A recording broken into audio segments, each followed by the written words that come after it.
اگر تم زندگی میں کچھ کر کے دکھانا چاہتے ہو، تمہارے کچھ خواب ہیں جنہیں تم پورا کرنا چاہتے ہو کہ تمہارا بھی نام ہو، تمہاری ایک الگ پہچان ہو، تو اپنی زندگی کے 3 اصول بنا لو۔ پہلی بات یہ کہ اپنی بھینس کو پہاڑ سے گرا دو۔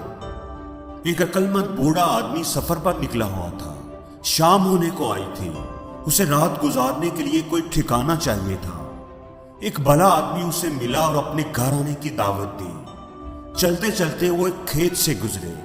کھیت کی حالت دیکھ کر لگتا تھا کہ کھیت کا مالک اس پر کوئی خاص توجہ نہیں دیتا۔ کھیت کے درمیان ہی اس بھلے آدمی کا گھر بنا ہوا تھا۔ اس آدمی کے گھر سے اس کی غربت ظاہر ہوتی تھی۔ بوڑھے آدمی نے پوچھا کہ میں دیکھ رہا ہوں کہ آپ کا کھیت بہت بڑا ہے، لیکن آپ نے اس میں کوئی فصل نہیں اگائی، تو آپ گزارا کیسے کرتے ہیں؟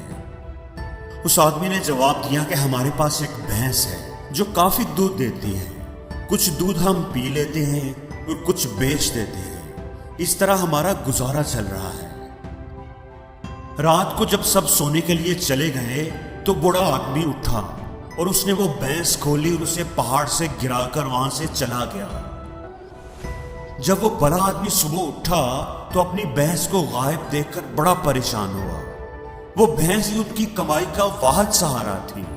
کافی دیر اسے سمجھ ہی نہیں آئی کہ اب وہ کیا کرے۔ پھر اس نے کھیتوں میں ہل چلانے کا فیصلہ کیا۔ ہل چلا کر اس نے بیج بو دیے۔ اس کی فصل بہت اچھی ہوئی اور وہ خوشحال ہو گیا۔ اس کی خوشحالی میں سب سے بڑی رکاوٹ اس کی بھینس ہی تھی۔ وہ بھینس کے دودھ سے ہی مطمئن تھا۔ وہ بھینس اس کا کمفرٹ زون تھی۔ جب بھینس نہیں رہی تو اس نے کچھ کرنے کا فیصلہ کیا۔ دوستو، اسی طرح ہم سب کی زندگیوں میں بھی کوئی نہ کوئی بھینس ہوتی ہے جو ہمیں آگے بڑھنے سے، زندگی میں کچھ کرنے سے روک رہی ہوتی ہے، جو ہمارا کمفرٹ زون ہوتی ہے۔ اس لیے آگے بڑھنے کا پہلا اصول یہ ہے کہ اپنی بھینس کو پہاڑ سے گراؤ، اپنے کمفرٹ زون سے باہر نکلو۔ دوسرا اصول یہ بنانا کہ زندگی میں آنے والی مشکلوں کو اپرچونٹی بنانا سیکھ لینا۔ ہر مشکل کے اندر ایک موقع ہوتا ہے، ایک اپرچونٹی ہوتی ہے۔ دوستو، ایگل ہمیشہ تیز ہواؤں کی، طوفان کی تلاش میں رہتا ہے۔ جب کبھی تیز ہوائیں چلنا شروع ہوتی ہیں، بادل اکٹھے ہونے لگتے ہیں، تو یہ ایکسائٹڈ ہو جاتا ہے۔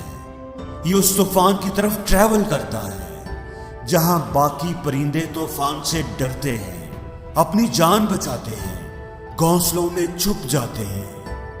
یہ اس طوفان کے اندر گھس جاتا ہے۔ یہ ان طوفانی ہواؤں کو استعمال کرتا ہے اور اونچا اڑنے کے لیے اور بلندی تک جانے کے لیے۔ دوستو، ایگل ہمیں سکھاتا ہے کہ راستے میں آنے والے پتھروں سے ٹکرا کر گرنے کی بجائے ان پر چڑھ کر بلند ہوتے جائیں۔ ان پتھروں کو اپنے لیے رکاوٹ سمجھنے کی بجائے اپنے لیے سیڑھیاں بنا لیں۔ زندگی میں آنے والی مشکلوں کو اپنے لیے اپرچونٹی بنانا سیکھ لیں۔ زندگی میں آنے والی مشکلوں سے ڈرنا نہیں چاہیے، ان میں چھپی اپرچونٹی کو تلاش کرنا چاہیے۔